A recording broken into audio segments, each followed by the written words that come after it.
തീർച്ചയായും ഉണ്ടാവും. പക്ഷേ നമുക്കത് അവർക്ക് ഒരു ദ്രോഹമായിട്ട് വരാൻ പാടില്ല. എന്ന് പറയുന്നത് ഒരു മനുഷ്യനിലുള്ള വികാരമാണ്. ഡ്രസ്സ് എന്ന് പറയുന്നത് നമ്മൾ വൃത്തിയായിട്ട് വസ്ത്രധാരണം ചെയ്യുക എന്നുള്ളത് നമ്മുടെ കടമയാണ്. വാക്കുകളുടെ പിഴവ് കൊണ്ടോ അല്ലെങ്കിൽ വേറെ എന്തെങ്കിലും പ്രശ്നം കൊണ്ടാണ് വരുന്നത്. പക്ഷേ അതിനോട് ഞാൻ യോജിക്കുന്നില്ല. അതുകൊണ്ട് തന്നെ എനിക്ക് മണിക്കൂറിൻ്റെ അടുത്ത് സൗഹൃദത്തേക്കാൾ ഉപരി ഒരു ബന്ധം വന്നു. ഞാനത് പറഞ്ഞു. ഞാൻ ആളുടെ പുറകെ നടന്ന് ശല്യം ചെയ്തിട്ടില്ല. ആൾക്ക് എന്തെങ്കിലും ഒരു വിഷമം വരുമ്പോൾ ഞാൻ ആളുടെ അടുത്ത് പോയി സംസാരിക്കും എന്നല്ലാതെ മണിക്കൂറിനെ അങ്ങനെ ചെയ്തതെന്നൊക്കെ പറഞ്ഞപ്പോഴേക്കും മണിക്കൂറിന് ഓൾറെഡി ഹേർട്ടായിട്ട് നിൽക്കുമായിരുന്നു. അപ്പോൾ അതിൻ്റെ കൂടെ സപ്പോർട്ട് ചെയ്യുന്നതിന് പകരം ഞാനും അങ്ങോട്ട് സംസാരിച്ചപ്പോഴേക്ക് പുള്ളി തീരെ ഒറ്റപ്പെട്ട പോലെ ഫീൽ ചെയ്തിട്ടുണ്ടാവും.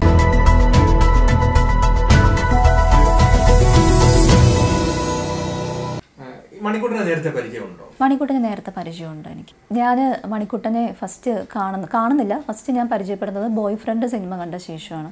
അപ്പോൾ ഞാൻ സിനിമയിൽ തന്നെ നിൽക്കുന്ന വ്യക്തിയായതുകൊണ്ട് എനിക്ക് മണിക്കൂട്ടൻ്റെ നമ്പർ കിട്ടി. നമ്പർ കിട്ടിയപ്പോൾ ഞാൻ പുള്ളിക്കാരനെ വിളിച്ചു, മെസ്സേജ് അയച്ചു. ഞാൻ പറഞ്ഞു ഞാൻ സൂര്യയാണ്, ഞാൻ ഇൻഡസ്ട്രിയിൽ നിൽക്കുന്ന കുട്ടിയാണ്. അന്ന് ഞാൻ വലിയ സിനിമകളൊന്നും ചെയ്തില്ല. ചെറിയ ചെറിയ പടങ്ങൾ, ചെറിയ ചെറിയ റോൾസൊക്കെ ചെയ്തുകൊണ്ടിരിക്കുക. അപ്പം മണിക്കൂട്ടൻ പറഞ്ഞു, ഞാൻ പറഞ്ഞു പടം കണ്ടു, എനിക്ക് ആ പടത്തിലെ ക്യാരക്ടർ എനിക്ക് ഭയങ്കര ഇഷ്ടമായി. കാരണം അമ്മയെ സ്നേഹിക്കുന്ന ഒരു നല്ല ക്യാരക്ടറാണ്. അപ്പോൾ എനിക്കത് ഭയങ്കര ഇഷ്ടമായി. അത് അപ്രീഷിയേറ്റ് ചെയ്യാൻ വേണ്ടിയിട്ടാണ് ഞാൻ മെസ്സേജ് അയച്ചത്, വിളിച്ചതെന്ന് പറഞ്ഞു. അങ്ങനെ ഒരാഴ്ചയോളം സംസാരിച്ചിരുന്നു. പിന്നെ ആൾ തിരക്കുള്ളൊരു നടനാണ്. പിന്നെ നമുക്ക് ശല്യം ചെയ്യുന്നതിനും ഒരു പരിധിയുണ്ട്. അതിന് ശേഷം ഞാൻ പിന്നെ വിട്ടു. പിന്നെ ഞാൻ കാണുന്നത് ഇതുപോലെ ഒരു കോയിൻസിഡൻസ് പോലെ ഹാർട്ട് ബീറ്റ്സ് മൂവിയിൽ വെച്ചിട്ട് പുള്ളിയുടെ കൂടെ ഞാൻ അഭിനയിച്ചു. അങ്ങനെ ആ സമയത്ത് പ്രേമം തോന്നേണ്ട സിറ്റുവേഷൻസ് ഒന്നും ഉണ്ടായിട്ടില്ല. ഞാനും അമ്മയും കൂടെയാണ് പോയിരിക്കുന്നത്. അവിടെ കുറേ നടന്മാരും നടിമാരും ഉണ്ട്. ഷൂട്ടിംഗ് സമയമാണ്. എനിക്ക് മണിക്കൂറിനായിട്ട് അങ്ങനെ ഒത്തിരി സംസാരിക്കാനുള്ള ഒരു സിറ്റുവേഷൻസ് ഒന്നും ഉണ്ടായിരുന്നില്ല. ആരാധന ഉണ്ടായിരുന്നു, സിറ്റുവേഷൻസ് ഒന്നും. എനിക്ക് അന്നും ഇന്നും മണിക്കൂറിനോട് ആരാധന തന്നെയാണ്, ഒരു റെസ്പെക്റ്റ് ഉണ്ട് എനിക്ക്. അപ്പോൾ അതിന് ശേഷം ആണ് ഞാൻ ബിഗ് ബോസിൽ വരുന്നത്. അപ്പോൾ ബിഗ് ബോസിൽ വരണമ്പോൾ ഞാൻ അമ്മയോട് പറഞ്ഞു, അമ്മ മണിക്കൂട്ടൻ വരുന്ന എൻ്റെ മനസ്സ് പറയുന്നു. സത്യമായിട്ടുള്ള കാര്യമാണ്, എൻ്റെ കള്ളം പറയുന്നതല്ല. അതാ വിളവുകുന്നപ്പൻ തൊട്ടപ്പുറേ ദൈവത്തോട് ഞാൻ ചേർത്ത് പറയുകയാണ്. അപ്പോൾ മനസ്സ് പറയണം മണിക്കൂട്ടിൻ്റെ പേര് ഒരിടത്തും ലിസ്റ്റിലുണ്ടായിരുന്നില്ല. ഞാൻ എന്നെ വിളിച്ച വ്യക്തിയോട് ഞാൻ ചോദിച്ചു ബിഗ് ബോസിലേക്ക് മണിക്കൂട്ടനുണ്ടോ എന്ന് ചോദിച്ചു. പക്ഷേ എൻ്റെ മനസ്സ് കിടന്ന് പറഞ്ഞു മണിക്കൂട്ടനുണ്ട്. അതെന്താ കാര്യം എന്നറിയില്ല. ബിഗ് ബോസിൽ ഞാൻ കാല് കുത്തുമ്പോൾ ആദ്യം കാണുന്ന വ്യക്തിയും മണിക്കൂട്ടനാണ്. ഭയങ്കര ഷോക്കായിപ്പോയി എനിക്ക്. പിന്നെ അവിടെ വന്ന സമയത്ത് ഒരാഴ്ചയോളം ആരും എന്നോട് സംസാരിക്കാണ്ടായിരുന്നില്ല. 2 ദിവസം കഴിഞ്ഞപ്പോഴേക്കും ഞാൻ കരഞ്ഞു. എനിക്ക് പറ്റുന്ന തോന്നുന്നില്ല. കാരണം ആരും എന്നോട് പ്രത്യേകിച്ച് ഇപ്പോൾ ഫിറോസിക്കൊക്കെ ഇടില്ല. ഫിറോസിക്കായിട്ട് നല്ല കൂട്ടായിരുന്നു. പക്ഷേ ഫിറോസിക്ക് ഭാഗ്യചേച്ചിയൊക്കെ ആയിട്ട് നല്ല കമ്പനി ആയപ്പോഴത്തേക്ക് എനിക്ക് എവിടെയും ഒരു സ്പേസ് കിട്ടുന്നില്ല. അപ്പം സ്പേസ് കിട്ടാണ്ട് വന്നപ്പോഴേക്ക് ഞാൻ ഒറ്റപ്പെടാൻ തുടങ്ങി. കാരണം ഞാനും ബാനും ഡിംബലും ആയിരുന്നു ഭയങ്കര ഫ്രണ്ട്സായിരുന്നു ആ സമയത്ത്, ആദ്യത്തെ ഒരാഴ്ച. പക്ഷേ സെക്കൻഡ് വീക്കായപ്പോഴേക്ക് എന്തോ എനിക്കറിയില്ല, ഡിംബൽ എൻ്റെ അടുത്തുനിന്ന് ഒഴിഞ്ഞു മാറാൻ തുടങ്ങി. എനിക്ക് ഭയങ്കര വിഷമമായിട്ടുള്ളൊരു കാര്യമാണ്. അപ്പോൾ ആ സമയത്താണ് മണിക്കുട്ടൻ എൻ്റെ അടുത്ത് വന്ന് സമാധാനിപ്പിക്കുന്നത്. അപ്പോൾ ഞാൻ പറഞ്ഞു വേറെ ആരെന്നോട് പിണങ്ങിയാലും എനിക്ക് വിഷമമില്ല, ഡിംബൽ പിണങ്ങിയപ്പോൾ ഭയങ്കര വിഷമം. കാരണം എനിക്ക് ഡിംബലിനെ ഭയങ്കര ഇഷ്ടമായിരുന്നു. പുള്ളിക്കാരുടെ കുസൃതിയും ബഹളമൊക്കെ എനിക്ക് ഇഷ്ടമായിരുന്നു. അപ്പോൾ ഡിംബൽ പിണങ്ങിയപ്പോൾ ഭയങ്കര വിഷമമായി മണിക്കുട്ടാന്ന് പറഞ്ഞു. അപ്പോൾ അന്ന് എന്നെ സമാധാനിപ്പിച്ച് തുടങ്ങിയ വ്യക്തിയാണ് മണിക്കൂട്ടൻ. അപ്പോൾ ഡെഫിനറ്റ്ലി ഈ ഒരു അടച്ചു കെട്ടിയ വീട്ടിൽ നമ്മൾ പറയുന്ന വിഷമവും നമ്മൾ കിടന്ന് പറയുന്ന പരിഭവം എല്ലാം ഒരാളിരുന്ന് കേൾക്കുന്നു, നമുക്ക് തിരിച്ച് ആശ്വസിപ്പിക്കുന്നു. ഡെഫിനറ്റ്ലി ഒരു പെൺകുട്ടിക്ക് ഇഷ്ടം തോന്നിയേക്കാം. ആ ഇഷ്ടം ഞാൻ എക്സ്പ്രസ് ചെയ്തു എന്നൊരു കുറ്റം കൊണ്ടാണ് ഞാനിപ്പോൾ ഏറ്റവും കൂടുതൽ ഒരു ചീത്തപ്പേര് പോലെ എനിക്ക് നിൽക്കുന്നത്. പക്ഷേ എനിക്ക് ഇപ്പോഴും അതിൽ കുറ്റബോധമൊന്നുമില്ല. കാരണം ഇഷ്ടം എന്ന് പറയുന്ന കാര്യം നമ്മളത് എക്സ്പ്രസ് ചെയ്യാനുള്ളതാണ്, അത് മനസ്സിൽ വെക്കേണ്ട കാര്യമല്ല. പക്ഷെ അത് ഒത്തിരി മോശമായിട്ട് ആളുടെ ഗെയിം വരെ ഞാൻ നശിപ്പിച്ചു എന്ന രീതിയിലാണ്. പക്ഷെ അങ്ങനെയാണെങ്കിൽ ഞാൻ ഒരു കാര്യം ഞാൻ ചോദിക്കുന്നു, ഞാൻ 91 ദിവസമാണ് ഇറങ്ങിയത്. 91 ദിവസത്തിലും ഏറ്റവും കൂടുതൽ എനിക്ക് തോന്നുന്നു ക്യാപ്റ്റനായിട്ട് നിന്നത് മണിക്കുട്ടനാണ്. അപ്പം അങ്ങനെ ഞാനാണ് മണിക്കുട്ടൻ്റെ ഗെയിം നശിപ്പിക്കുന്നതെങ്കിൽ 2-3 തവണ ആൾ ക്യാപ്റ്റനായിട്ടുണ്ട്. എല്ലാ ടാസ്കുകളിലും മികച്ച വിജയം തന്നെയാണ് നേടിയിട്ടുള്ളത്. അപ്പോൾ അതൊന്നും ആളുകൾക്ക് ചിന്തിച്ചാൽ മതി. അത് പക്ഷെ ചിന്തിക്കുന്നില്ല. പക്ഷെ ഞാൻ ആളുടെ ഗെയിം നശിപ്പിച്ചു എന്ന രീതിയിലാണ് പുറത്തു പോയേക്കുന്നത്. മണിക്കുട്ടൻ പറഞ്ഞിട്ടില്ല. പക്ഷെ ചില സീൻസ് കണ്ടപ്പോഴേക്ക് ആളുകൾ തെറ്റിദ്ധരിക്കപ്പെട്ടു. അത് ചില സമയത്ത് മേ ബി മണിക്കുട്ടൻ എന്തെങ്കിലും എനിക്ക് എഗെയിൻസ്റ്റായിട്ട് പറഞ്ഞിട്ടുണ്ട് എന്നുണ്ടെങ്കിൽ ആരെങ്കിലും, നമ്മൾ മനുഷ്യന്മാരാണ്, ആരെങ്കിലും എന്തെങ്കിലുമൊക്കെ പറഞ്ഞു കൊടുക്കുമ്പോഴേക്ക് നമുക്കും തോന്നും ആ ശരിയായിരിക്കും, അവളിനി ഫേക്കായിട്ട് എന്നെ വെച്ചിട്ട് ഗെയിം കളിക്കുകയാണെന്നൊരു ചിന്ത. ഇപ്പം എന്നോട് തന്നെ ഇപ്പം ആരെങ്കിലും പറഞ്ഞിട്ട് വല്ലവരെയും കുറിച്ച് പറയുമ്പോഴത്തേക്ക് ഞാനും വിചാരിക്കും ഇനിയിപ്പോൾ ശരിയാണോ. ഈ ആൾക്കാരൊക്കെ ആരെന്ത് പറഞ്ഞാലും അത് വിശ്വസിക്കുന്ന ആളാണോ മണിക്കൂട്ടൻ? അങ്ങനെയല്ല ഞാൻ പറഞ്ഞത്. പക്ഷേ ഒരു ഗെയിം ആയതുകൊണ്ട് തെറ്റിദ്ധാരണകൾ കൂടാൻ സാധ്യതയുണ്ട്. കാരണം എല്ലാവരും ഫ്ലാറ്റിന് വേണ്ടിയിട്ട് അല്ലെങ്കിൽ വിൻ ചെയ്യാൻ വേണ്ടിയിട്ട് വന്നതാണ്. അപ്പോൾ ഏത് രീതിയിലും ഗെയിം കളിക്കാം എന്നൊരു ചിന്ത എല്ലാവരുടെയും മനസ്സിലുണ്ടാവും. അപ്പം അതുകൊണ്ട് തന്നെ ഞാനിനിയിപ്പോൾ എൻ്റെ പ്രേമം ഈ വല്ല ഗെയിം പ്ലാനാണോ എന്നുള്ള രീതിയിൽ മറ്റുള്ളവർ കുറേ പറഞ്ഞു കൊടുക്കുമ്പോഴേക്ക് ആളുടെ മനസ്സിലും അങ്ങനെ തോന്നിയേക്കാം. അപ്പോൾ ആളെ കുറ്റം പറയാൻ സാധിക്കില്ല. അങ്ങനെ വിഷം വന്ന സമയത്തായിരിക്കും ആളൊരു പക്ഷേ കൺഫെഷൻ റൂമിൽ ഈ ഒരു സൂര്യയുടെ പ്രേമം എനിക്ക് ഇമേജിനെ ബാധിക്കുമോ എന്നുള്ള കാര്യത്തിൽ പ്രശ്നമുണ്ട്, ഭയമുണ്ട് പറഞ്ഞിരുന്നു. അപ്പം അത് ഭയമുണ്ടെന്ന് പറഞ്ഞിട്ട് കൺഫെഷൻ റൂമിൽ പോയി പറഞ്ഞിരുന്നു എന്ന് ഞാൻ അറിഞ്ഞു. അപ്പം മേ ബി ഇങ്ങനെ പറഞ്ഞിട്ടില്ല, ഇല്ല പറഞ്ഞിട്ടില്ല. പക്ഷേ അങ്ങനെ പറഞ്ഞതുകൊണ്ട് ആളുകൾ വിചാരിച്ചു ഞാൻ ആളിൻ്റെ പുറകെ നടന്ന് ശല്യം ചെയ്യണം. ഒരിക്കലും മണിക്കുട്ടൻ പറയട്ടെ, മണിക്കുട്ടൻ ഒരിക്കലും പറയില്ല ഞാൻ ആളുടെ പുറകെ നടന്ന് ശല്യം ചെയ്തിട്ടില്ല.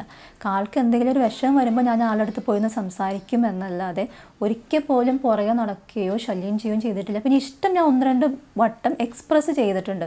അത് ഇഷ്ടമുള്ളതുകൊണ്ടാണ് എക്സ്പ്രസ് ചെയ്തത്. അല്ലാതെ ഒരു തവണ എന്നെ വേണ്ട എന്ന് പറഞ്ഞുകൊണ്ട് എന്നാൽ പിന്നെ ഞാൻ എൻ്റെ ഇഷ്ടം ഞാൻ മാറ്റി വെച്ചേക്കാം എന്നൊന്നും ഞാൻ വിചാരിച്ചിട്ട് ഇഷ്ടം തോന്നി ഞാനത് എക്സ്പ്രസ് ചെയ്തു. അത് മണിക്കുട്ടൻ വളരെ മാന്യമായ രീതിയിലാണ് എനിക്ക് മറുപടി തന്നതും. ഇപ്പോഴും ഹൃദയത്തിൽ ടിപ്പ് ഉണ്ടോ?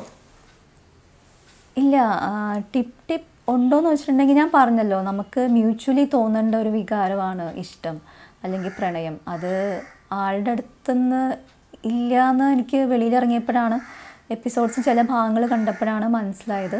അപ്പോൾ അതുകൊണ്ട് തന്നെ നമ്മൾ ഒരു വ്യക്തിയെ സ്നേഹിക്കുന്നുണ്ടെങ്കിൽ നമ്മൾ അവരുടെ ലൈഫിൽ കടന്നു ചെന്നില്ലെങ്കിൽ പോലും നമുക്ക് മാറി നിന്നിട്ട് അവർക്ക് വേണ്ടി പ്രാർത്ഥിക്കാം. അവർക്ക് നല്ലൊരു ജീവിതം കിട്ടാൻ അല്ലെങ്കിൽ നല്ലൊരു ഫാമിലിയെ കിട്ടാൻ പ്രാർത്ഥിക്കാം. ഇപ്പം ഞാൻ ആ ഒരു സ്റ്റേജിലാണ്. ഇപ്പോൾ ആളെ എനിക്ക് കിട്ടിയോ കിട്ടില്ലയോ അത് സെക്കൻഡ് തിങ്. പക്ഷേ ആൾ ഹാപ്പി ആയിട്ടിരിക്കുക. അപ്പം ഞാനില്ലാത്തതാണ് ആൾക്ക് ഹാപ്പിയെങ്കിൽ ഞാൻ ഒരു സൈഡിൽ മാറി നിൽക്കും. അത്രയേ ഉള്ളൂ. നമുക്ക് കൊടുക്കാൻ പറ്റുന്ന ഏറ്റവും വലിയ കാര്യം അതാണ്, അവരെ ഹാപ്പിയായിട്ട് ജീവിക്കാൻ വിടുക. അത്രയേ ഉള്ളൂ. ഒരു പ്രേമം അത്ര പെട്ടെന്ന് അവസാനിപ്പിക്കാൻ പറ്റുമോ? ശരിയായിട്ട് മനസ്സിൽ ഒരു പ്രേമം അങ്ങനെ മനസ്സിൽ ഇങ്ങനെ കയറി കഴിഞ്ഞാൽ അത് മരണം വരെ അത് നമ്മളെ പിന്തുടരത്തില്ലേ? തീർച്ചയായും ഉണ്ടാവും. പക്ഷേ നമുക്കത് അവർക്ക് ഒരു ദ്രോഹമായിട്ട് വരാൻ പാടില്ല. അപ്പം നമ്മുടെ പ്രണയം നമ്മുടെ മനസ്സിൽ തന്നെ സൂക്ഷിക്കുക. അവർക്ക് അതാണ് ഹാപ്പിയെങ്കിൽ നമ്മൾ ആ ഒരു സന്തോഷമായിരിക്കും നമ്മൾ കൊടുക്കേണ്ടത്. പക്ഷേ മണിക്കുട്ടൻ്റെ ഫാൻസിനും ഫാമിലിക്കും കൂട്ടുകാർക്കും എല്ലാവർക്കും അതിലുപരി മണിക്കുട്ടനും അതാണ് സന്തോഷമെങ്കിൽ ഞാൻ എൻ്റെ സ്വപ്നം തൽക്കാലം കുഴിച്ചു മൂടിയിട്ട് ഒരു സൈഡിലേക്ക് മാറി നിൽക്കും.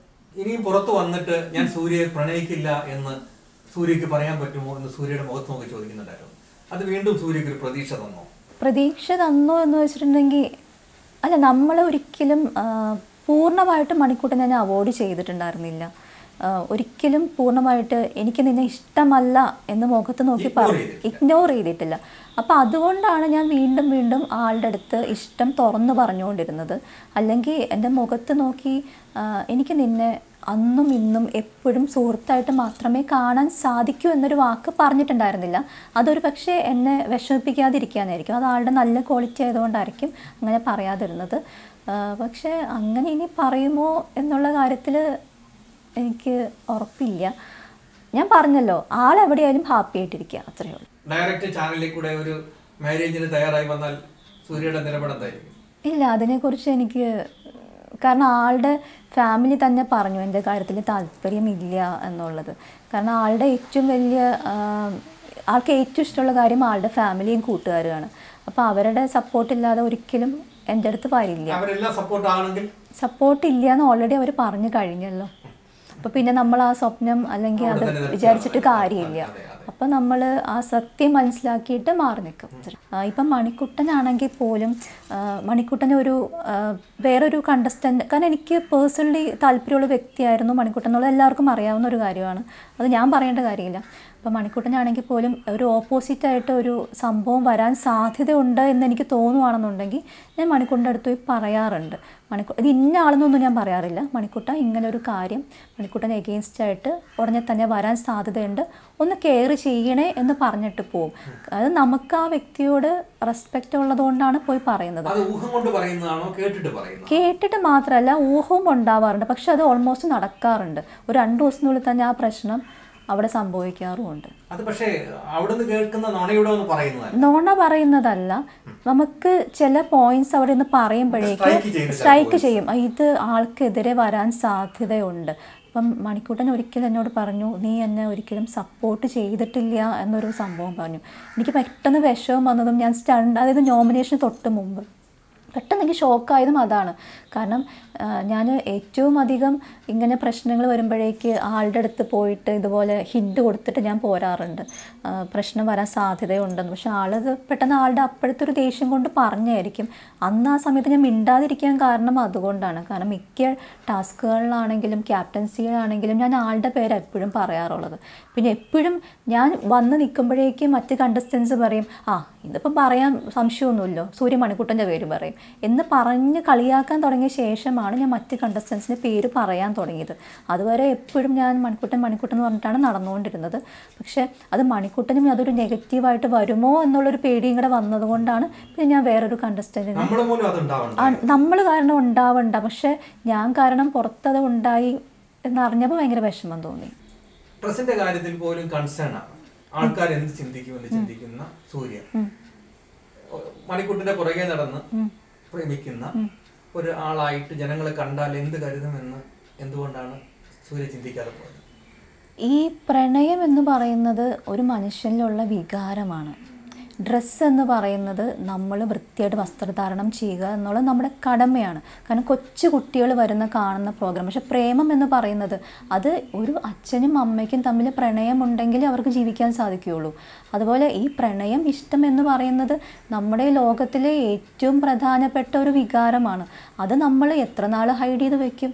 അത് ഈ കൊച്ചു കുട്ടികളാണെങ്കിൽ പോലും ഇപ്പം ലവ് സിനിമകൾ ഇറങ്ങുന്നത് എല്ലാവരും കാണുന്നുണ്ട്. അവർ ആ രീതിയിലാണ് അക്സെപ്റ്റ് ചെയ്യുന്നത്. അല്ലാതെ ഇത് പ്രേമ സിനിമയാണ് കേട്ടോ, മോൻ കാണണ്ടെന്ന് പറഞ്ഞ് കണ്ണ് പൊത്തി പിടിക്കാറില്ല അച്ഛനും അമ്മയും.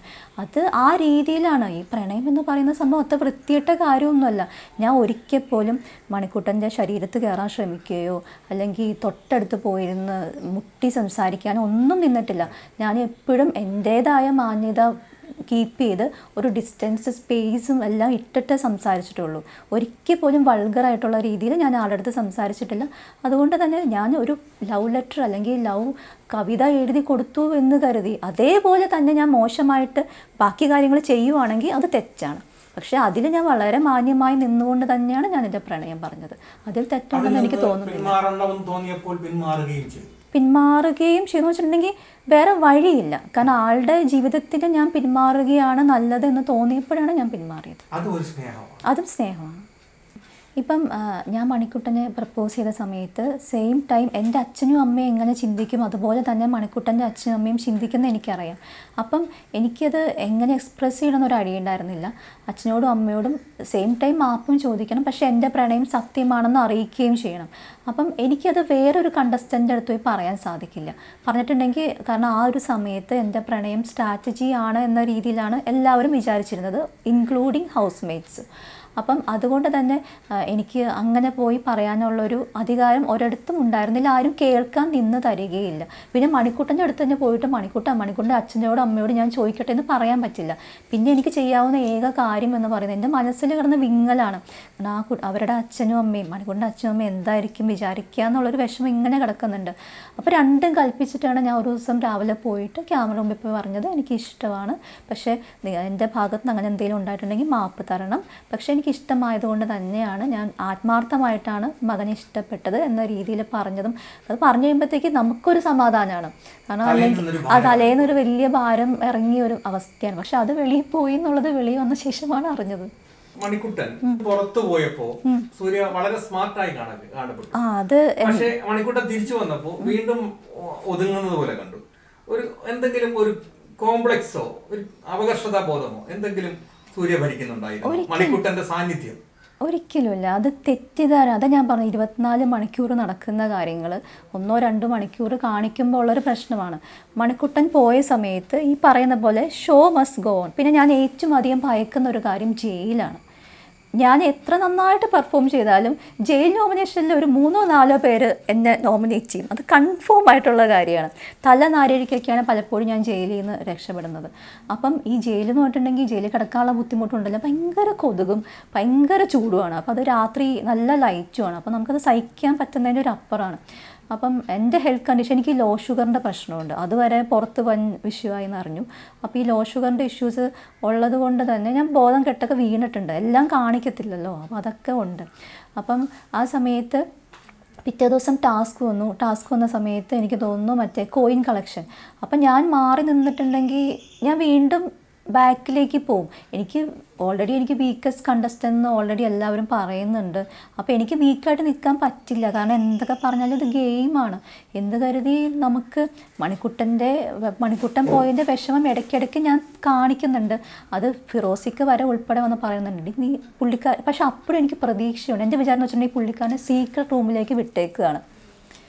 ആ ഒരു സമയത്തുള്ള പ്രതീക്ഷ. ഫിറോസിക്കയും പറയുന്നത് തിരിച്ചു വരും, മണിക്കൂട്ടൻ തിരിച്ചു വരും. കാരണം ആളെന്തോ സീക്രട്ട് റൂമിലിരുന്ന് നിൽക്കുകയാണ്. ആളൊരു 4-5 ദിവസം കഴിയുമ്പോഴത്തേക്ക് തിരിച്ചു വരും. നമ്മളെല്ലാവരും അവിടെ സംസാരിക്കുന്നുണ്ട്, വെളിയിൽ പോയിട്ടുണ്ടാവില്ല. അപ്പം ഞാൻ തന്നെ പറയുന്നുണ്ട്, ഞാൻ തന്നെ അനൂപിനോട് പറയുന്നുണ്ട്, റംസാനോട് പറയുന്നുണ്ട്, ഋത്തുവിനോട് പറയുന്നുണ്ട്, മണിക്കൂട്ടൻ തിരിച്ചു വരുന്ന എൻ്റെ മനസ്സ് പറയുന്നത്, മണിക്കൂട്ടൻ തിരിച്ചു വരുന്ന പറയണത്. അപ്പോൾ ആ ഒരു ഹോപ്പുണ്ട്, തിരിച്ചു വരും. ഒരിക്കൽ രാവിലെ എഴുന്നേൽക്കുമ്പോഴേക്ക് ആൾ മുമ്പിലുണ്ടാവും. പക്ഷെ നമുക്ക് സെയിം ടൈം ടാസ്ക് ചെയ്യണം. അതിന് ശേഷം മണിക്കൂട്ടൻ വന്ന സമയത്താണ് ഡിംബൽ പോകുന്നത്. ഡിംബലിൻ്റെ അച്ഛൻ മരിച്ചുപോയി പോകുന്നത്. അപ്പം ആ സമയത്തും ഡിംബലുമായിട്ട് എത്ര അടിയുണ്ടെങ്കിലും പ്രശ്നമുണ്ടെങ്കിലും നമ്മുടെ കൂടെയുള്ളൊരു വ്യക്തിയുടെ അച്ഛനാണ് മരിച്ചുപോയത്. അപ്പോൾ നമുക്ക് നമ്മുടെ സ്വന്തം ഫാമിലിയായിട്ട് കണക്ട് ചെയ്യാൻ പറ്റും. അപ്പോൾ ആ സമയത്ത് കുറച്ച് ഞാൻ ഡൗൺ ആയി. അത് മണിക്കൂട്ടൻ തിരിച്ചു വന്നത് കൊണ്ടല്ല ഡൗൺ ആയത്, ഡിംബലിൻ്റെ അച്ഛൻ മരിച്ചു പോയത് കൊണ്ടും. ഡിംബൽ എന്തൊക്കെ പറഞ്ഞാലും നമ്മുടെ കൂട്ടത്തിലുള്ള ഒരാളല്ലേ. പിന്നെ ഫിറോസിക്ക് ഭയങ്കര ടെൻഷനായിരുന്നു. ഫിറോസിക്ക് കാരണമാണോ എന്നുള്ളൊരു ടെൻഷനുണ്ടായിരുന്നു. അന്ന് നാട്ടുകൂട്ടം പ്രശ്ന ശേഷം ഭയങ്കരമായിട്ട് ഫിറോസിക്ക് ഡൗൺ ആയിരുന്നു. കാരണം ഡിംബലിൻ്റെ ഇഷ്യൂവിൽ അറിയാതെ ഡിംബലിന് ഒത്തിരി ഹേർട്ടായി. അപ്പോൾ അതും ഇടയ്ക്കിടയ്ക്ക് പറയുന്നത്. അപ്പോൾ അതെല്ലാം കൊണ്ടാണ് ഞാൻ ഡൗൺ ആയത്. അല്ലാതെ മണിക്കൂട്ടൻ വന്നതിൽ ഏറ്റവും സന്തോഷിച്ച വ്യക്തിയാണ്. ഒരിക്കലും ഞാൻ ഡൗൺ ആയിട്ട് നിന്നിട്ടില്ല. കാരണം മണിക്കൂട്ടൻ വന്ന ശേഷമാണ് കാനനവില്ല എന്ന് പറഞ്ഞ ടാസ്ക് വന്നത്. ആ ടാസ്കിൽ മണിക്കൂട്ടനായിട്ട് ഏറ്റവും കൂടുതൽ നിന്ന് സംസാരിച്ചിട്ടുള്ളതും ടാസ്കിൽ നിന്നിട്ടുള്ളതും ഞാൻ തന്നെയാണ്. അപ്പോൾ അങ്ങനെ ഒരു ഡൗൺ ആയിട്ട് നിൽക്കണം എന്നുണ്ടെങ്കിൽ ഞാൻ മാറി നിൽക്കേണ്ടല്ലേ ഉള്ളൂ. മണിക്കൂട്ടനായിട്ട് സംസാരിക്കേണ്ട കാര്യമേ ഒന്നുമില്ല. പക്ഷേ പുറമേയുള്ള ആളുകളാണ് ഞാൻ ഡൗൺ ആയി എന്ന രീതിയിൽ ചിന്തിക്കുന്നതും പെരുമാറുന്നതും. ചില കമന്റുകളിൽ കാണുന്നുണ്ട് സൂര്യ നല്ല സ്ട്രോങ് കുട്ടിയാണ്. ഇത്രയും സ്ട്രോങ് കുട്ടിയായിട്ടുള്ള സൂര്യ ഗെയിമിനകത്ത് കൂടുതൽ താല്പര്യം കാണിക്കുകയും മണിക്കൂറിന്റെ പുറകെ നടക്കാതിരിക്കുകയും ചെയ്തിരുന്നെങ്കിൽ ടൈറ്റിൽ വിന്നർ ആകാൻ കഴിവുള്ള കുട്ടിയായിരുന്നു എന്ന് എന്തുകൊണ്ടാണ് ഈ കുട്ടി ഇങ്ങനെ ആയത് എന്നും കമന്റുകൾ കാണാറുണ്ട്. എന്തായിരുന്നു പറയാനുള്ളത്? ഗെയിമിനകത്ത് ശ്രദ്ധിച്ചില്ല എന്ന് പറയുന്നത് ഞാൻ അതിനോട് അംഗീകരിക്കുന്നില്ല. കാരണം സ്പോൺസേഡ് ടാസ്കിൽ തന്നെ പല സ്പോൺസേഡ് ടാസ്കിലും എനിക്ക് സമ്മാനം കിട്ടിയിട്ടുണ്ട്. നമുക്ക് രാത്രി ടാസ്ക് ഉണ്ടാവുമല്ലോ, ഡെയിലി ടാസ്ക്, സ്പോൺസേഡ് ടാസ്കിൽ മിക്ക ടാസ്കിലും എനിക്ക് സമ്മാനം കിട്ടിയിട്ടുണ്ട്. ഒരു 75% ടാസ്കുകളും ഞാൻ വിജയിച്ചിട്ടുണ്ട്. അതുപോലെ തന്നെ ഈ ക്യാപ്റ്റൻസിയിലേക്ക് എനിക്ക് ഡയറക്റ്റ് നോമിനേഷൻ കിട്ടിയില്ലെങ്കിൽ പോലും തൊട്ട് പിന്നിൽ തന്നെ ഞാനുണ്ട്. മിക്ക ക്യാപ്റ്റൻസി ടാസ്കിലും ഒരു 3 പേരെ ചെയ്യണമെങ്കിൽ 4ാം സ്ഥാനം നിൽക്കുന്നത് എൻ്റെ പേര് തന്നെയായിരിക്കും. ജയിലിലും അതുപോലെ തന്നെയാണ്. ജയിലിൽ പക്ഷേ ഞാൻ പെർഫോമൻസ് മോശം എന്നുള്ള രീതിയിലല്ല പലപ്പോഴും വരുന്നത്. വേറെ ഞാൻ എൻ്റെ ഭാഗത്തുണ്ടായ എന്തെങ്കിലും വാക്കുകളുടെ പിഴവ് കൊണ്ടോ അല്ലെങ്കിൽ വേറെ എന്തെങ്കിലും പ്രശ്നം കൊണ്ടാണ് വരുന്നത്. പക്ഷേ അതിനോട് ഞാൻ യോജിക്കുന്നില്ല. കാരണം മിക്ക ആൾക്കാർ ക്യാപ്റ്റൻസിയിലേക്ക് നോമിനേറ്റ് ചെയ്യണമെന്നുണ്ടെങ്കിൽ നല്ല രീതിയിൽ പെർഫോം ചെയ്യുന്നവരാണ് നോമിനേറ്റ് ചെയ്യുള്ളൂ. മിക്ക സമയങ്ങളിലും ഈ മണിക്കൂട്ടൻ ഉൾപ്പെടെ എന്നെ ക്യാപ്റ്റൻസി ടാസ്കിൽ മിക്കപ്പോഴും നോമിനേറ്റ് ചെയ്തിട്ടുള്ളതാണ്. അപ്പോൾ അതിൽ വീക്കാണെന്നുണ്ടെങ്കിൽ ഡെഫിനറ്റ്ലി അതിലേക്ക് നോമിനേഷൻ പോലും വരത്തില്ല. മണിക്കൂട്ടനുമായി നല്ല സൗഹൃദം നിലനിൽക്കുമ്പോൾ മണിക്കൂട്ടൻ ഓപ്പൺ നോമിനേഷൻ ജനങ്ങൾക്ക് വിട്ടുകൊടുക്കുന്നു എന്ന് പറഞ്ഞ് നിങ്ങളെ നോമിനേറ്റ് ചെയ്തപ്പോൾ എന്ത് തോന്നുന്നു? അത് സത്യം പറഞ്ഞാൽ അത് എൻ്റെ ഭാഗത്തും ചെറിയൊരു തെറ്റുണ്ട്. അത് ഞാൻ ഇപ്പോൾ ഇവിടെ തുറന്ന് പറയുകയാണ്, വേറൊന്നും കൊണ്ടല്ല. അന്ന് സന്ധ്യ ചേച്ചിയായിട്ട് ഒരടി നടക്കുന്ന സമയത്ത് മണിക്കൂട്ടൻ പറഞ്ഞു എനിക്ക് ഗെയിം കളിക്കാനാണെന്നുണ്ടെങ്കിൽ എനിക്ക് സൂര്യയുടെ ഫീലിങ്സിനെ വെച്ച് കളിക്കാമായിരുന്നു എന്ന് പറഞ്ഞു. അപ്പം എനിക്ക് ഓൾറെഡി അതിന് തൊട്ട് മുമ്പുള്ള ടാസ്ക്കാണ് എനിക്കിഷ്ടമല്ലടാ ആ പാട്ടിൻ്റെ ടാസ്ക് വരുന്നത്. അപ്പോൾ അതിൽ മണിക്കൂട്ടൻ പറഞ്ഞ ശേഷം മണിക്കൂട്ടൻ പറഞ്ഞത് ഇപ്പോൾ ഈ സിനിമയിലെ പോലെ നമ്മൾ തമ്മിൽ റെസ്പെക്റ്റാണ്, ഒരു പക്ഷേ ഭാവിയിൽ എന്താവുമെന്ന് അറിയില്ല. അപ്പം കുറ്റമായിട്ടല്ല പറഞ്ഞിട്ട് പോയത്. പക്ഷെ അതിന് ശേഷം പലരും എൻ്റെ അടുത്ത് വന്നിട്ട് ഇപ്പോൾ ഞാനും ഒരു സാധാരണ മനുഷ്യ പെൺകുട്ടിയാണ്, വന്നിട്ട് നിന്നെ ഇൻസൾട്ട് ചെയ്തതാണ്, നിനക്ക് ഇപ്പോഴും മനസ്സിലാവുന്നില്ല എന്നൊക്കെ പറഞ്ഞപ്പോഴേ എനിക്കും തോന്നി ഇനി ഇപ്പം എന്നെ ഇൻസൾട്ട് ചെയ്തതാണോ. അപ്പോൾ ഞാൻ മണിക്കൂറിൻ്റെ അടുത്ത് പോയി സംസാരിച്ചു. മണിക്കൂറിന് അത് ഹേർട്ട് ചെയ്യുകയും ചെയ്തു. അപ്പം പിറ്റേന്ന് രാവിലെ ഇതേപോലെ തന്നെ എന്തിനാണ് മണിക്കൂട്ടൻ എൻ്റെ പേരെടുത്തിട്ടുണ്ടെന്ന് വെച്ചിട്ട് ഞാൻ മണിക്കൂട്ടിൻ്റെ അടുത്ത് പോയി സംസാരിച്ചു. അപ്പം മണിക്കൂട്ടന് ഓൾറെഡി രാത്രിയിലത്തെ ഒരു പ്രശ്നം കിടക്കുന്നുണ്ട്. പിന്നെ അതിന് മുമ്പ് ഒരാഴ്ച മുമ്പ് ഒരു ചെറിയൊരു പ്രശ്നമുണ്ടായിരുന്നു. അതായത് ഞാനും ഫിറോസിക്കയും തമ്മിൽ ആപ്പിളിൻ്റെ ഒരു പ്രശ്നം നടന്നിരുന്നു. ആപ്പിള് ഫുഡിൻ്റെ കേസ് പറഞ്ഞിട്ട്. അപ്പം അതിൻ്റെ പേരിൽ ഞാൻ മണിക്കൂറിനെ തെറ്റിദ്ധരിക്കുകയും ഞാൻ മണിക്കൂറിൻ്റെ അടുത്ത് പോയിട്ട് ചെറിയ രീതിയിൽ വഴക്കുണ്ടാക്കുകയും ചെയ്തു. അപ്പം അന്ന് ഞങ്ങളുടെ ഇടയിൽ ചെറിയൊരു മിസ്അണ്ടർസ്റ്റാൻഡിങ് ഉണ്ടായിരുന്നു. അപ്പോൾ അതും മനസ്സിൽ കിടക്കുന്നുണ്ട് ആളുടെ. അപ്പം അന്ന് ഞാൻ രാവിലെ പോയിട്ട് മണിക്കൂട്ടിനെ അങ്ങനെ ചെയ്തതെന്നൊക്കെ പറഞ്ഞപ്പോഴേക്കും മണിക്കൂട്ടിന് ഓൾറെഡി ഹേർട്ടായിട്ട് നിൽക്കുമായിരുന്നു. അപ്പോൾ അതിൻ്റെ കൂടെ സപ്പോർട്ട് ചെയ്യുന്നതിന് പകരം ഞാനും അങ്ങോട്ട് സംസാരിച്ചപ്പോഴേക്ക് പുള്ളി തീരെ ഒറ്റപ്പെട്ട പോലെ ഫീൽ ചെയ്തിട്ടുണ്ടാവും. അപ്പോൾ പുള്ളിക്ക് നല്ല ദേഷ്യം വന്നു. അപ്പോൾ അതിന് ശേഷമാണ് ഞാൻ കൊടുത്ത മിഠായി, അല്ലെങ്കിൽ ഞാൻ എല്ലാവർക്കും വായിൽ വെച്ച് മിഠായി കൊടുക്കും, എൻ്റെ കയ്യിലുള്ള മിഠായി. അപ്പം എപ്പോഴും മണിക്കൂട്ടനും കഴിക്കാറുണ്ട്. ഞാൻ വലിയ വെച്ച് കൊടുക്കുമ്പോൾ എല്ലാവരും കഴിക്കുന്ന കൂട്ടത്തിൽ മണിക്കൂട്ടനും കഴിക്കാറുണ്ട്. പക്ഷെ അന്ന് ആ ദേഷ്യം കിടന്നപ്പോഴാണ് മണിക്കൂട്ടൻ വായിൽ കൊടുത്തപ്പോഴേക്കും എനിക്ക് വേണ്ട എന്ന് പറഞ്ഞിട്ട് മാറിപ്പോയത്. പക്ഷെ അത് വേറെ രീതിയിലാണ് പുറത്ത് വന്നത്. ഞാൻ നിർബന്ധിച്ച് കഴിപ്പിക്കാൻ നോക്കി, പക്ഷെ മണിക്കൂട്ടൻ ദേഷ്യം കാണിച്ചു എന്ന രീതിയിലാണ് പുറത്ത് വന്നത്. പലരും പറഞ്ഞു കൊടുത്തിട്ടുണ്ട് എൻ്റെ ഗെയിം ഫേക്കാണ്, ഞാൻ മണിക്കൂട്ടനെ വെച്ച് കളിക്കുകയാണെന്നുള്ള. അതെല്ലാം കൂടി പിന്നെ പൊളിഫിറോസ് പറഞ്ഞു എന്ന് പറഞ്ഞിട്ട് എനിക്ക് വെളിയിലൊരു കാമുകനുണ്ട് എന്ന് പറഞ്ഞിട്ടൊരു ഗോസിപ്പ് വന്നിരുന്നു. അപ്പം അങ്ങനെയെല്ലാം വന്നപ്പോഴേക്കും ഇതെല്ലാം പുള്ളിയുടെ മനസ്സിൽ കിടക്കുന്നുണ്ട്. അപ്പം പെട്ടെന്ന് വന്ന ദേഷ്യത്തിന് പുള്ളി പെട്ടെന്ന് നോമിനേറ്റ് ചെയ്തു. അപ്പോൾ എനിക്കത് ഭയങ്കരമായിട്ട് ഹേർട്ട് ചെയ്തു. കാരണം പറഞ്ഞ റീസൺസ് എനിക്ക് ഭയങ്കരമായിട്ട് ഹേർട്ട് ചെയ്തു. അപ്പം ആ സമയത്ത് അത് ഓപ്പൺ നോമിനേഷനും കൂടി ആകുമ്പോഴത്തേക്കും നമ്മുടെ മുഖത്തടിച്ച പോലെയാണ് പറയുന്നത്. കാരണം ഏറ്റവും അധികം ഞാൻ ഭയക്കുന്നത് ഓപ്പൺ നോമിനേഷൻ. ഞാൻ എന്നെ നോമിനേറ്റ് ചെയ്യുന്നുള്ള ഭയമല്ല, എനിക്കൊരാളെ മുഖത്ത് നോക്കിയിട്ട് കുറ്റം പറഞ്ഞ് നോമിനേറ്റ് ചെയ്യുന്നതാണ് വിഷമമുള്ള കാര്യം. അപ്പോൾ അതുകൊണ്ട് മണിക്കൂട്ടൻ പെട്ടെന്ന് അത് ഞാൻ ജനങ്ങളിലേക്ക് ഇട്ട് കൊടുക്കുകയാണ് എൻ്റെ വികാരത്തെ അല്ലെങ്കിൽ എൻ്റെ പ്രണയത്തെ എന്ന് പറഞ്ഞപ്പോഴേക്ക് ആത്മാർത്ഥമായി പ്രണയിക്കുന്ന ഒരു പെൺകുട്ടി എന്ന നിലയ്ക്ക് എനിക്കത് ഹേർട്ടായി, ഭയങ്കരമായിട്ട് ഹേർട്ടായി ആ ഒരു സംഭവം. അപ്പം അതുകൊണ്ട് പക്ഷേ ആ ഒരു സംഭവത്തിന് ശേഷം 2-3 ദിവസം ഞങ്ങളുടെ പിണക്കം നിന്നോളൂ. പക്ഷേ ആ പിണക്കം വെളിയിലെ ആളുകൾ അപ്പോഴും അങ്ങോട്ടും ഇങ്ങോട്ടും ഫൈറ്റ് ചെയ്തു, പ്രശ്നങ്ങളുണ്ടാക്കി. പക്ഷെ ഞങ്ങളുടെ ഇടയിൽ ആ പിണക്ക് 2-3 ദിവസം നിന്നോളൂ, വീണ്ടും ഞങ്ങൾ പഴയ സുഹൃത്തുക്കളായി. പക്ഷെ അതാരും മനസ്സിലാക്കിയില്ല എന്നുള്ളതാണ് സത്യം. ഈ ആ നോമിനേഷനിൽ നിന്നും പുല്ല് പോലെ സൂര്യ തിരിച്ചു കയറി വന്നപ്പോൾ എന്ത് തോന്നി? പുല്ല് പോലെയെന്നല്ല, അത് അത്രയും ആളുകൾ കുത്തിയിരുന്ന് വോട്ട് ചെയ്തോണ്ടല്ലേ കിട്ടിയത്. ജനങ്ങൾക്ക് വിട്ടുകൊടുത്തു, ആ ജനങ്ങൾ തിരിച്ച് വീണ്ടും നിങ്ങളെ ആ ബിഗ് ബോസിലേക്ക് കൊണ്ടുവച്ചു എന്ന് പറഞ്ഞപ്പോൾ നിങ്ങൾക്ക് എന്ത് തോന്നി? വെച്ചു എന്ന് തോന്നിയപ്പോൾ സന്തോഷം തോന്നി, അല്ലാണ്ട് ഇപ്പം എന്ത് ചെയ്യാൻ പറ്റും? അത് മണിക്കൂട്ടിന് വിഷമമായിട്ടാണോ ആ ദിവസമായിട്ട് ബന്ധപ്പെട്ടാണ് മണിക്കൂട്ടൻ പുറത്തേക്ക് പോകുന്നത്?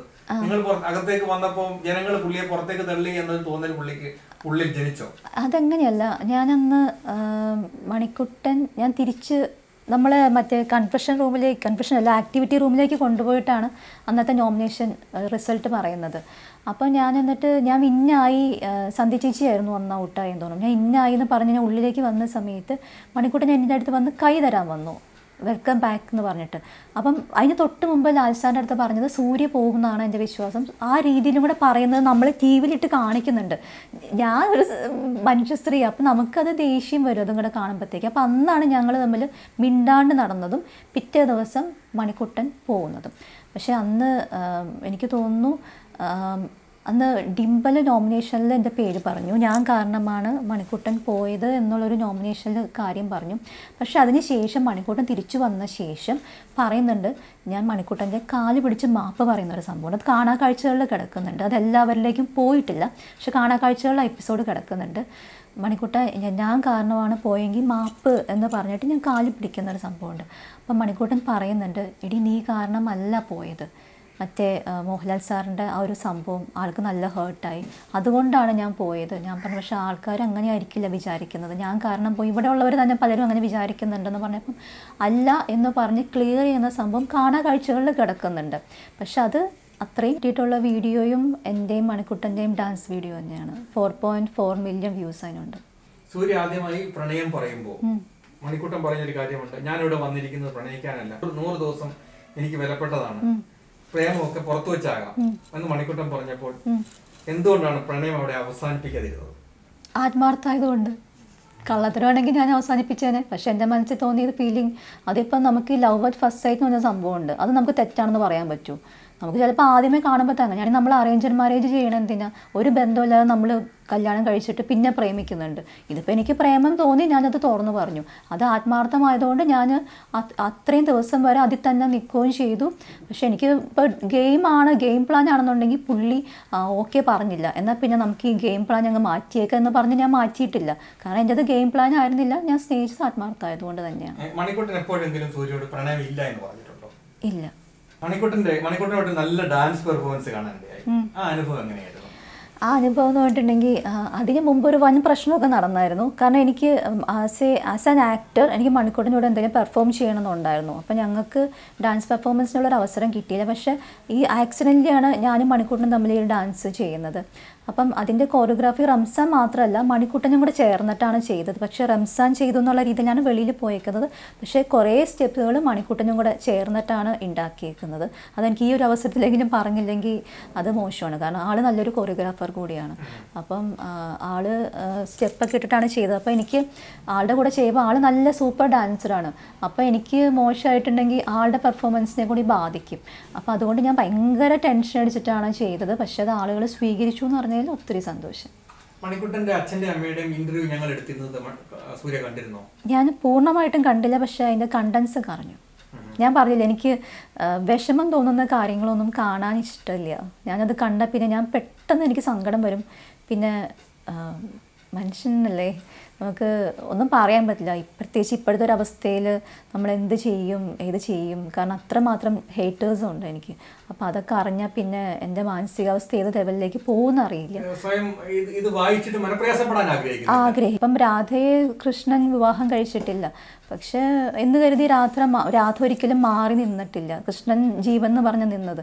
ഞാൻ അത്രയും ലെവലിലേക്കൊന്നും പോകുന്നില്ല. ഒരിക്കലും എനിക്ക് രാധയായിട്ടോ കൃഷ്ണനായിട്ടോ ഒന്നും എനിക്ക് സ്വയം കമ്പയർ ചെയ്യാനുള്ള അടുത്തുപോലും നിൽക്കാൻ പറ്റില്ല. കാരണം അവരൊക്കെ അത്രയും വലിയ, നമുക്കറിയാലോ, നമുക്ക് ഒരിക്കലും കമ്പയർ പോലും ചെയ്യാൻ പറ്റാത്തവരാണ്. പക്ഷേ എൻ്റെ സ്നേഹം അതെന്നും സത്യമാണ്. പക്ഷെ ആ സത്യമായതുകൊണ്ട് തന്നെ ഒരിക്കലും ഞാൻ മണിക്കൂട്ടൻ്റെ പുറകെ പോയോ ശല്യം ചെയ്യുകയോ ചെയ്യില്ല. ആള് സന്തോഷമായിട്ടിരിക്കാം. നല്ല സുഹൃത്തായി നിന്നെങ്കിൽ മണിക്കുട്ടൻ സൂര്യയോട് തിരിച്ച് ലവ് പറയില്ലായിരുന്നോ? അത് ഞാൻ പറയട്ടെ, എനിക്ക് സൗഹൃദം തോന്നാതെ പിന്നെ ഞാൻ എങ്ങനെ സുഹൃത്തായിട്ട് ഇരിക്കാൻ പറ്റും? എനിക്ക് ഒരാളുടെ അടുത്ത് സൗഹൃദം തോന്നുവാണെങ്കിൽ അവരെൻ്റെ ജീവിതകാലം മുഴുവൻ സുഹൃത്ത് തന്നെയായിരിക്കും. അവരെന്നോട് ഇങ്ങോട്ട് പ്രപ്പോസ് ചെയ്താലും ഞാൻ തിരിച്ച് നോയേ പറയുള്ളൂ. കാരണം സൗഹൃദത്തിനും പ്രണയത്തിനും രണ്ട് വികാരങ്ങൾക്കും ഞാൻ രണ്ട് രീതിയിൽ റെസ്പെക്റ്റ് കൊടുക്കുന്ന ഒരു വ്യക്തിയാണ്. അതുകൊണ്ട് തന്നെ എനിക്ക് മണിക്കൂട്ടിൻ്റെ അടുത്ത് സൗഹൃദത്തേക്കാൾ ഉപരി ഒരു ബന്ധം വന്നു, ഞാനത് പറഞ്ഞു. പക്ഷേ ഞാൻ മണിക്കൂട്ടിനെ സുഹൃത്തായിട്ടാണ് ആദ്യം മുതലേ കണ്ടിരുന്നെങ്കിൽ ഡെഫിനറ്റ്ലി മണിക്കൂട്ടൻ തിരിച്ചെന്നെ പ്രപ്പോസ് ചെയ്തിരുന്നെങ്കിൽ ഞാൻ നോ പറഞ്ഞേനെ. കാരണം സുഹൃത്ത് എപ്പോഴും സുഹൃത്താണ്, ഒരിക്കലും പ്രണയം എന്ന ലെവലിലേക്ക് പോവില്ല. പക്ഷെ ഞാൻ മിക്കപ്പോഴും പറയുന്നുണ്ട്, സുഹൃത്ത് എന്നതിലും ഉപരി അത് ഞാൻ സുഹൃത്തിൻ്റെ ടാസ്കിൽ പോലും ഞാൻ പറഞ്ഞിട്ടുണ്ട്, സുഹൃത്തൊക്കെ തന്നെയാണ്. പക്ഷെ പലപ്പോഴും എനിക്ക് സുഹൃത്തിനേക്കാൾ ഉപരിയാണ് മണിക്കൂട്ടൻ. ഇല്ല, ഒരിക്കലും ഇല്ല. അത് തെറ്റിദ്ധാരണ മാത്രമാണ്. കാരണം ലാസ്റ്റ് എപ്പിസോഡിൽ മണിക്കൂട്ടൻ പറയുന്നുണ്ട് ഋതുവിനെ അനിയത്തിയെ പോലെയാണ് കാണുന്നതെന്ന് പറയുന്നുണ്ട്. അതായത് ഞാൻ ഇറങ്ങിയ ദിവസമുള്ള എപ്പിസോഡിൽ കാണും പറയാം. കാരണം മണിക്കൂട്ടൻ എൻ്റെ അടുത്ത് ഋതുവിനെ കുറിച്ച് സംസാരിച്ചിട്ടുണ്ട്. അപ്പം ഞാൻ ചോദിച്ചിട്ടുണ്ട് ഋതുവിൻ്റെ കുറിച്ച്, നമ്മൾ സംസാരം വരുന്ന സമയത്ത് ഞാൻ ചോദിച്ചു, മണിക്കൂട്ടൻ പറഞ്ഞു, എടി എൻ്റെ കോൺസെപ്റ്റുള്ളൊരു പെൺകുട്ടിയല്ല ഋതു. ഇപ്പം എനിക്ക് നിൻ്റെ അടുത്ത് കള്ളം പറയേണ്ട കാര്യമില്ല. ഋതു വേറെ ഒരു രീതിയാണ്, ഋതു വേറെ കുറേ പഠിച്ചിട്ടുണ്ട്, അല്ലെങ്കിൽ ഋതു ആ ഒരു വേറൊരു രീതിയാണ്. എൻ്റെ കോൺസെപ്റ്റ് അങ്ങനെയൊന്നും അല്ല. അപ്പോൾ ഒരിക്കലും എൻ്റെ ഒരു വധുവായിട്ടോ അല്ലെങ്കിൽ എൻ്റെ ഒരു പ്രണയ സങ്കല്പത്തിൽ ഋതു ഇല്ല എന്ന് തന്നെ മണിക്കൂട്ടൻ പറഞ്ഞിട്ടുണ്ട്. ഒരിക്കലും ഇല്ല.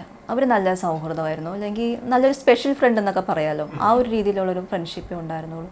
അല്ലാതെ ഒരിക്കൽ പോലും അവരുടെ ഏജ് തന്നെ നമുക്ക് ചിന്തിക്കുമ്പോൾ അറിയാമല്ലോ, ഒരിക്കലും അങ്ങനെയൊന്നും ഇല്ല. കാരണം ഋതു തന്നെ പറഞ്ഞിട്ടുണ്ട്, വന്നപ്പം മുതൽ ഋതു എന്നോടും പറയുന്നൊരു കാര്യമാണ്, എനിക്ക് പുറത്തൊരു വ്യക്തിയെ ഇഷ്ടമാണ് എന്ന് പറഞ്ഞിട്ടുണ്ട്. പിന്നെ അങ്ങനത്തെ ഒരു ബന്ധത്തിൻ്റെ ആവശ്യമില്ല. മണിക്കൂട്ടൻ്റെ അടുത്താണെങ്കിൽ പോലും ഋതുവിന് അങ്ങനത്തെ ആ ഒരു മണിക്കൂട്ടൻ്റെ അടുത്ത് ടാസ്ക് ചെയ്യാനൊക്കെ പുള്ളിക്കാരി ഓടിച്ചെല്ലുന്നതെന്ന് വെച്ചിട്ടുണ്ടെങ്കിൽ ആസ് എ ആക്ടർ പുള്ളിക്കാർ, അല്ലെങ്കിൽ ആസ് എ പെർഫോമർ നല്ല രീതിയിൽ പുള്ളി ചെയ്യും. അപ്പോൾ അത് ഋതുവിനും ഡെഫിനറ്റ്ലി ആ ഒരു മൈലേജ്, അതായത് നല്ലൊരു ആക്ടറിൻ്റെ കൂടെ നമ്മളൊരു ടാസ്ക് ചെയ്യുമ്പോഴത്തേക്ക് ആ ഒരു പെർഫോമൻസ് വൈസ് അവർക്കും നല്ല ഗുണമുണ്ടാവും. ആ രീതിയിലാണ് ഓടി ചെന്നിട്ടുള്ളത്. അതൊരിക്കലും രണ്ടുപേരുടെ അടുത്ത് ഞാൻ സംസാരിച്ചിട്ടുള്ള കാര്യമാണ്. രണ്ടുപേർക്കും അങ്ങനത്തെ ഒരു പ്രണയമൊന്നുമില്ല.